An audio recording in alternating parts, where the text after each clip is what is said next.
Pourquoi c'est important de s'attendre à Dieu? S'attendre à Dieu, ce n'est pas ça qui active sa voix. Tu ne peux pas forcer Dieu à parler. C'est un roi. Mais ce que le temps d'attente fait pour toi, c'est qu'il te rend familier avec la voix de Dieu. La voix de Dieu n'est pas forte. La voix de Dieu est distincte. Elle est précise. Donc si tu ne connais pas la voix de Dieu, il va parler et tu croiras que c'est ta propre pensée. Il parlera et tu croiras que c'est quelqu'un d'autre. Il ne va pas crier sur toi. Dieu peut te parler avec la même voix que ton propre esprit. Mais c'est seulement quand tu t'attends à lui que tu entraînes ton esprit à faire la différence entre la voix de Dieu et toutes les autres voix. Car il est dit, si la trompette émet un son confus, qui se préparera au combat? Écoutez, aujourd'hui, on enseigne aux gens plein de méthodes compliquées pour entendre la voix de Dieu. Tout ce cinéma n'est pas nécessaire.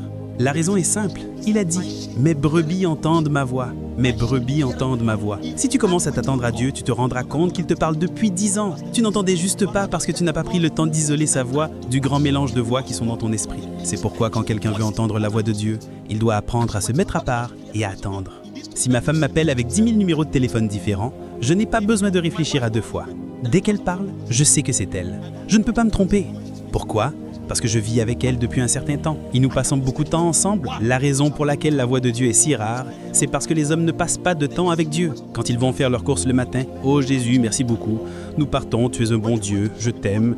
Tu m'as béni, que ton nom soit glorifié. Amen. » Tu ne pourras jamais connaître la voix de Dieu comme ça. Et si tu ne connais pas la voix de Dieu, tu es une proie facile qui attend qu'un prédateur vienne la détruire. Mais quand tu connais la voix de Dieu, lorsque le prédateur vient, cela devient le début de ton témoignage. Les défis qui ont fait couler les autres deviendront les défis qui vont t'élever. Vous savez bien que Pierre ne marchait pas sur l'eau, Pierre marchait sur la parole de Dieu. Parce que cette parole est devenue une autre dimension. Si c'est toi, ordonne-moi de venir. Il a dit, viens. Au moment où Pierre a mis le pied dehors, il marchait dans une autre dimension. C'est pourquoi, quand il a douté, il a commencé à couler. Il marchait donc sur sa foi en cette parole. Gloire à Dieu. Alors quand un homme veut vivre depuis une autre dimension, utiliser les ressources de notre dimension, il doit payer le prix pour entendre et pour voir. Et le prix pour entendre et voir, si tu es né de nouveau, c'est de passer du temps avec Dieu. Je ne parle pas du fait de venir prier en langue, pendant 3 heures. Ça s'appelle parler en langue.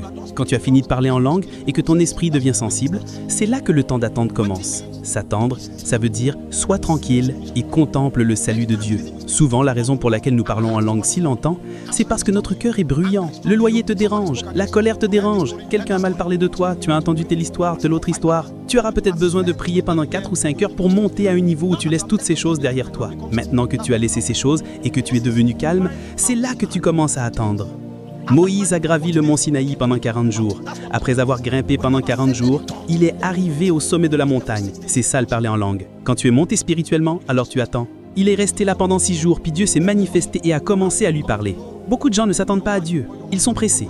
Comment arrives-tu à connaître ta femme ou ton mari, ton frère ou ta sœur, que parfois, même quand il ne parle pas, tu sais ce qu'il pense? Quand il sourit, tu sais si c'est un sourire de joie ou si c'est un sourire qui annonce une surprise. Tu peux lire sur leur visage parce que tu as passé beaucoup de temps avec eux. Quand tu veux maîtriser la voix de Dieu, tu dois passer du temps à s'attendre à lui. Et si tu ne paies pas ce prix, le jour où la crise arrivera, ne blâme pas Dieu.